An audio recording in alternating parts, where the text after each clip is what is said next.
اعوذ باللہ من الشیطان الرجیم بسم اللہ الرحمن الرحیم رب اشرح لی صدری ویسر لی امری واحلل عقدۃ من لسانی یفقہوا قولی رب زدنی علما اللہم فقہنا فی الدین آمین اللہم صلی علی محمد وعلی آل محمد۔ جیسا کہ آپ سب کو معلوم ہے، سورۃ البقرہ جز نمبر 1 اور آیت ہے ہماری 63۔ وَإِذْ أَخَذْنَا، اور جب لیا ہم نے، میثاقکم پختہ عہد تم سے، ورفعنا اور اٹھایا ہم نے، فوقکم الطور اوپر تمہارے طور کو، خذو پکڑو، ما جو، آتیناکم دیا ہم نے تمہیں، بقوتن ساتھ قوت کے، وذکرو اور یاد کرو، ما جو فیہ اس میں ہے، لعلکم تاکہ تم تتقون تم بچ جاؤ۔ تو اس آیت میں وَإِذْ أَخَذْنَا مِيثَاقَكُمْ، اور یاد کرو وہ وقت جو ہم نے تم سے، اس وقت کو یاد کرو۔ اللہ تعالیٰ یاد کرا رہے ہیں، اس وقت کو یاد کرو۔ کس کو یاد کرا رہے ہیں؟ بنی اسرائیل کو۔ بنی اسرائیل کو وقت یاد کرا رہے ہیں کہ وہ یاد کرو جو ہم نے تم سے پکا عہد لیا تھا۔ میثاقکم، پکا پختہ عہد، اقرار، وعدہ لیا تھا ہم نے تم سے، کیونکہ بنی اسرائیل جو تھے نا، وہ مدینہ میں بھی آباد تھے اور مدینہ کے آس پاس بھی۔ جب قرآن اتر رہا تھا تو اس وقت صرف اہل ایمان کے لیے ہی نہیں بلکہ اہل کتاب کے لیے بھی یاد دہانی تھی۔ یہ سب اہل ایمان کے، مطلب قرآن اتر رہا اہل ایمان کے لیے مخصوص نہیں تھا بلکہ اہل کتاب کو بھی یاد دہانی کرائی جا رہی تھی۔ اور جتنی بار آپ دیکھیے کہ بنی اسرائیل کا ذکر آتا ہے تو از کا لفظ آتا ہے، ادھر بھی آیا نا، وَإِذْ أَخَذْنَا، اور جب یعنی یاد کرنے کی طرف اشارہ ہے۔ اس کا جو لفظ آتا ہے یعنی یاد کرو وہ وقت، جب کی بات آ جاتی ہے نا، جب ایسا ہوا تھا، یعنی اس وقت کہ بنی اسرائیل کو، کس وقت کے؟ جب قرآن اتر رہا تھا اور یہود مدینے میں بھی اور مدینے کے آس پاس موجود تھے، اور اس وقت کے بنی اسرائیل کو یہ یاد دہانی کرائی جا رہی ہے، اور بعد کے لوگوں کو بھی، جو بعد کے لوگ ہیں نا، ان کو بھی پھر اس آیت سے یاد دہانی، کیونکہ اس کے بعد تو کوئی کتاب نہیں اترے گی نا، تو بعد کے لوگوں کو بھی یہ یاد دہانی کرائی جا رہی ہے اور بتایا جا رہا ہے کہ اپنی تاریخ کو یاد کرو۔ وَإِذْ أَخَذْنَا مِيثَاقَكُمْ، اور بار بار یاد دلائی گئی ہے وہ بات جو کہ ان کے آباء و اجداد سے کی گئی تھی۔ بنی اسرائیل کے جتنے یہ جو یہود قبیلے تھے، اللہ تعالیٰ نے یہود کو بار بار یاد دلائی ہے اور اہل ایمان کو بھی یاد دلائی ہے، تاکہ، اور قرآن پاک میں رکھنے کا تو مقصد یہی کہ ہر انسان کو یہ بات یاد رکھنی چاہیے کہ جس طرح آباء و اجداد کو عمل کرنے کو کہا گیا تھا اسی طرح تم بھی عمل کرو۔ تو یہاں پر ہے وَإِذْ أَخَذْنَا مِيثَاقَكُمْ، یعنی جب لیا تھا ہم نے تم سے پکا وعدہ۔ کس نے لیا تھا؟ اللہ نے لیا تھا۔ کس بات کا وعدہ؟ تورات پر عمل کرنے کا۔ ان کی کتاب تھی نا، بنی اسرائیل کی جو کتاب تھی، اس کا جیسے ہمارے پاس قرآن ہے، ان کے پاس تورات تھی، تو اس پر عمل کرنے کے لیے اللہ نے ان سے پکا وعدہ لیا تھا۔ اور کب لیا تھا یہ وعدہ؟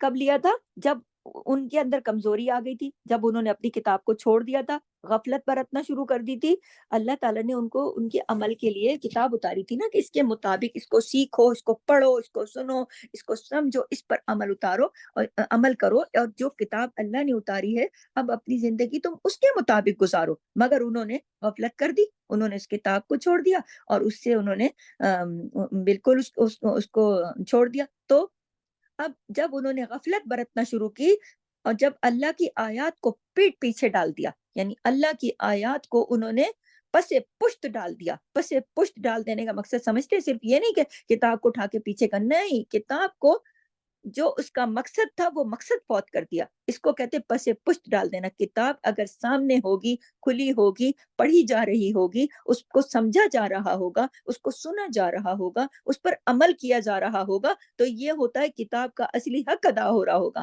لیکن اگر کتاب کو بند کر کے کسی جگہ رکھ دیا اور اپنی زندگی اپنے من طریقے سے، اپنے من موجی طریقے سے، اپنے من چاہے طریقے سے گزاری جائے، تو اس کو کہتے ہیں کتاب کو تو پس پشت ڈال دیا۔ کتاب کا تو کوئی عمل دخل ہی نہیں ہے زندگیوں میں، زندگیاں اپنی مرضی سے گزرنے لگیں، کتاب کے مطابق نہیں۔ جب بنی اسرائیل نے یہ غفلت برتنا شروع کی اور جب اللہ کی آیات کو دیکھیں، آیات کونی بھی ہیں، آیات شرعی بھی ہیں۔ کتاب میں جو آیات ہوتی ہیں وہ شرعی آیات ہیں، حکم ہے اللہ کے، سب تمام تفصیلات ہیں، اور کچھ شرعی آیات کے ساتھ کونی آیات بھی ہیں جن کو دیکھتے بھالتے لوگ